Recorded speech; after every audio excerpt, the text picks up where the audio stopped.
This is the GARIS Masculist MGTOW flyers. That is 2-3-page essays written on the themes of masculism and MGTOW. This is flyer number 199, entitled Deadbeat Mothers. Flyer itself: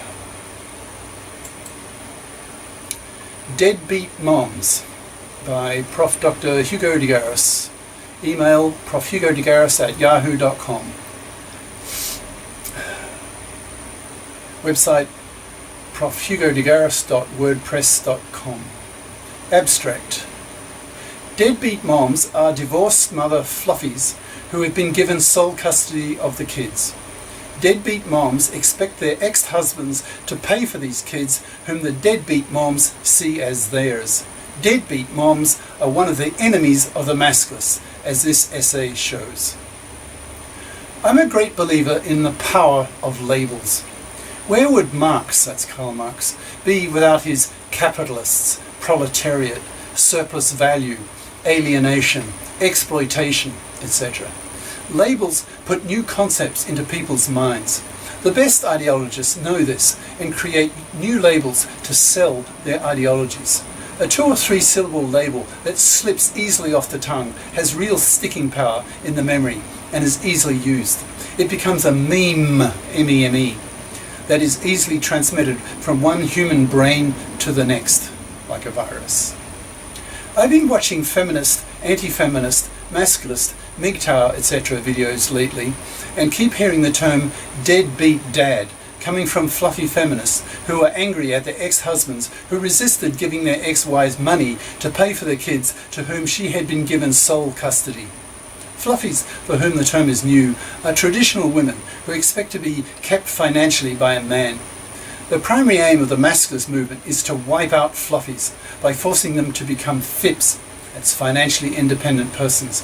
With fluffies removed from the scene, including fluffy feminist attitudes, life would be so much pleasanter for men. As a masculist, I invented the term in the early 70s. I expect a woman to be a FIP who has the career skills to be able to pay for the kids on her own if she's given sole custody of them. I dislike the term deadbeat dad due to its traditional gender role assumption bias, namely where men were expected to pay for both the kids and the parasitic wife, the fluffy. When feminists started divorcing in large numbers, they still kept their traditional fluffy attitudes towards men's traditional role as payer for the kids. They were fluffy feminists. They had their feminist consciousness raised, but had not had their masculist consciousness raised due to ignorance. They had not heard of masculist ideas and had not felt any political pressure coming from the masculists. So I started thinking about a better label from the masculist perspective than deadbeat dad. My first attempt was resistant dad, but that seemed rather lame and still lay within the scope of the traditional gender role assumption bias. I wanted a label that pointed the accusatory finger at fluffy ex-wives who expected their ex-husband to pay for her kids if she gets sole custody of them. I had an epiphany and the term deadbeat mom was born. Masculists are pushing politically for new gender political laws that are much fairer to men, because under the current system where fluffy feminist judges rule the divorce courts and fluffy feminist politicians make the laws in women's rights committees in parliaments, men are now getting so badly extorted and financially ruined that a massive reaction in the form of MGTOWism is growing and growing. MGTOW, men going their own way, means that millions of men are simply refusing to marry and have kids because they don't want to be financially screwed and denied equal custody of their kids by fluffy feminist dominated divorce court rulings. So correspondingly, millions of women are facing a massive shortage of good men. That is, men who are prepared to marry and pay for kids. Masculists label such men contemptuously robot males because their primary function is to work for females. In the past, that made a lot of sense because there was no contraception, so families had lots of kids. The Industrial Revolution forced families to scale down to the nuclear family to be able to move to new jobs. when previous employers went bankrupt. The mother raised the kids and the father earned the money. But in the 1960s, one of the greatest social revolutions of all time occurred, namely the male invention, of the contraceptive pill, which allowed women to control the number of births they wanted. Higher education for women and household gadgets allowed women to have careers, so a flood of women entered the workforce and the professions. This female careerism had a liberating effect on men. They could now afford to work less. So a new ideology for men grew up in the 1980s called masculism, which pushed women to have careers equally with men and not parasite on them financially, as was the case with the traditional gender roles. Since I was one of the principal theorists of the European masculist movement in that decade, I dreamt up a label for traditional women who continued to expect that men should pay for them. I labelled them fluffies, based on the word fluff, that is light, not serious, not adult, not responsible, and labelled the new careerist women who did pull their weight financially, FIPs, financially independent persons. As masculists, we got onto the European media, British, German, French, Dutch, Belgian, and started haranguing the fluffies to become FIPs with such slogans as, "If you want to have a man, have a career. Fluffies can rot on the shelf. A fluffy can only be a fluffy if she can get her financial claws into a robot male." But as the supply of robot males dries up, as more and more men are influenced by masculinist ideas and see their fluffy wives as parasites, then fluffies will be forced to become FIPs if they want to eat. And to fluffy males we said, and to robot males we said, rather a FIP than a fluffy. A fluffy wife will parasite on you before the divorce and after. An important component of the masculinist movement was the fathers' rights movement. Divorced fathers were fighting mostly for joint custody of children after a divorce.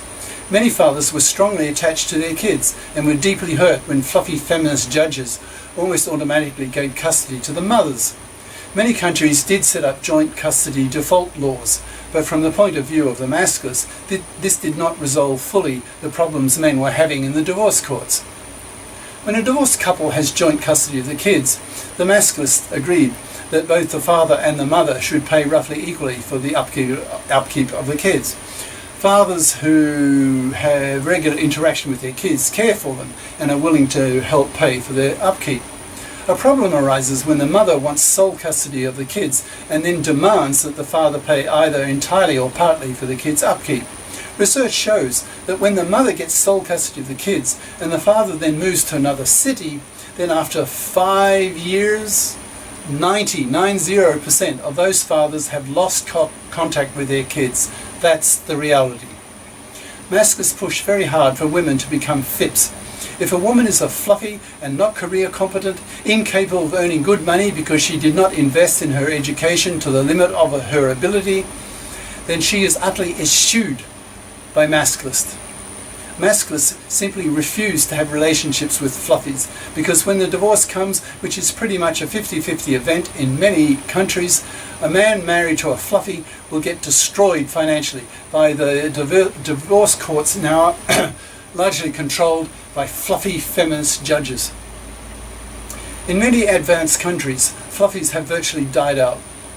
Women know that if they are fluffies, men will not look twice at them as marriage material, since men know that fluffies are very bad news in the divorce court. The fluffy feminist judges will often give them sole custody of the kids for the mother and force the father to pay for both the kids and the parasitic wife. Naturally, the fathers resent this deeply and try to avoid paying. They will often reduce their earning power by working less or by moving to another state or country. Many divorced men end up in jail for not paying their fluffy ex-wives money for their kids, whom the fathers rarely see. From the perspective of the fathers, they are throwing money into a black hole and get no benefit back from their efforts. They are victims of deadbeat moms who are fluffies, career incompetent, and look on men as checkbooks whom fluffies can exploit. They are the type of women whom musculists spit on and aim to wipe out. They are enslavers of men. In most cases now, in many countries, joint custody is the norm. Even if legal default decision, even the legal default decision in the divorce courts. So fathers are usually quite willing to continue to help pay for the upkeep of the kids, since they do get a benefit back from their efforts, namely the love and companionship of their kids, due to the joint, that is shared, custody. But when a fit mother insists on taking sole custody of the kids for whatever reason, and the judge gives the mother sole custody of the kids, then the father should not be legally obliged to help pay for the upkeep of the kids, since he gets no benefit from them. He is seen simply as a checkbook, in other words a manslave, by the fit ex-wife and the fluffy feminist divorce court judge. Traditionally, a father paid for the many kids and a parasitic wife.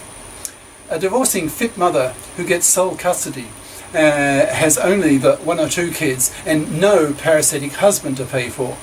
It's much easier for her. So if she pushes for sole custody for whatever reason and gets it, then she pays all the costs for the kids.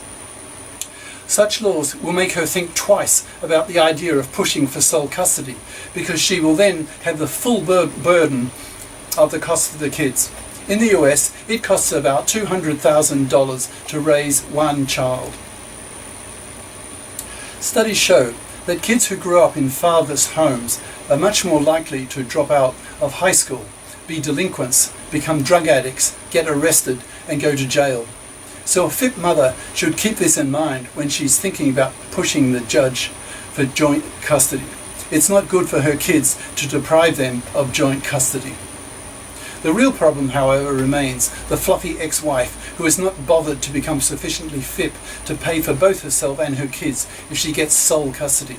Masculists put enormous pressure on women to be FIPs so that robot men do not get screwed by the divorce experience, which is often so bad for men that their suicide rate skyrockets to about 100 times the usual male suicide rate, which happens to be 4 times the female rate. Masculists are also pushing for new principles that are fair to men in the divorce courts. Fluffy feminist judges need to be replaced by feminist masculist judges, and new divorce laws need to be made that balance men's and women's rights equally. The most effective method of the masculists to force fluffies to become FIPs is simply refusing to have relationships with them.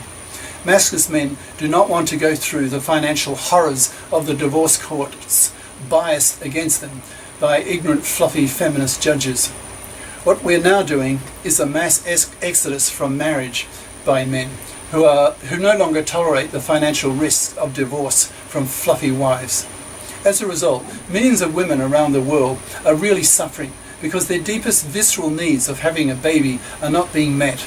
Often they feel themselves obliged to become single parents and raise the child alone, which then causes the child to suffer from being fatherless, especially with little boys who get no male model at home, nor in female-dominated primary schools. There are now millions of MGTOWs, men going their own way, who refuse to marry and have kids. Some avoid women altogether. Others look on women as vaginas and nothing else. They see getting married and having kids as stepping through a minefield, never knowing when they will step on a mine and have their financial lives blown up. In the divorce courts that are ruled by fluffy feminist judges and feminist biased divorce laws. The solution to all this misery seems fairly simple, and is what the masculists are pushing for both ideologically in society at large and specifically in the divorce courts and in the parliaments. It can be represented in a multi-step plan. 1. Socialise all girls in the home, in the schools, to be FIPs. No more of this feminist garbage of freedom of choice to be a housewife or a careerist. That kind of feminist thinking is oblivious to the cost to some future robot husband. It's selfish on the part of feminists who do not take into account the male side of the issue. A fluffy feminist can only be a fluffy housewife if some robot husband is prepared to be parasited upon. Such robot males are dying out fast, thank God. 2. Teach society the ideas of masculism, of men's lib, so that everyone is just as well informed of men's issues as women's issues. 3. Change the divorce laws so that joint custody is the default decision. And if sole custody goes to the mother, she pays the total cost of the kids. In other words, remove the divorce minefield from men, so that they are not seen as checkbooks by fluffy ex-wives and fluffy feminist divorce court judges and politicians. 4. Restore respect for men in society. Men are the superior sex as judged by virtually any scientific criterion one chooses to use. The genii are males because men have a 10% higher IQ variance than women. Men win 99% of the science Nobel Prizes. Men dominate in politics, in business, in finance, in the arts, in literature, etc. Men have much higher testosterone levels, which makes them more aggressive, more ambitious, more dogged, more single-minded, more persistent, so they perform better, outperforming females in virtually all fields, so they should be respected. 5. Encourage both sexes to see each other as equally respect-worthy, so that men become much more willing to have kids with women who are now FIPS, who are conscious of both men's and women's issues. Then millions of women will become a lot happier because they'll be able to have husbands who love them and sex them, as well as have kids who are not fatherless. 6. Put enormous moral pressure on deadbeat moms. Wipe them out. Ostracize them so that virtually all women feel the enormous moral pressure on them from all branches of society to be FIPS. Fluffies don't eat. Fluffies are a burden to themselves, to society, and particularly to their stupid robot husbands who get dragged over the coals in fluffy feminist divorce courts. No wonder they are deserting marriage in their millions and choosing not to have children. That's it. Cheers. Prof. Dr. Hugo de Garis. Email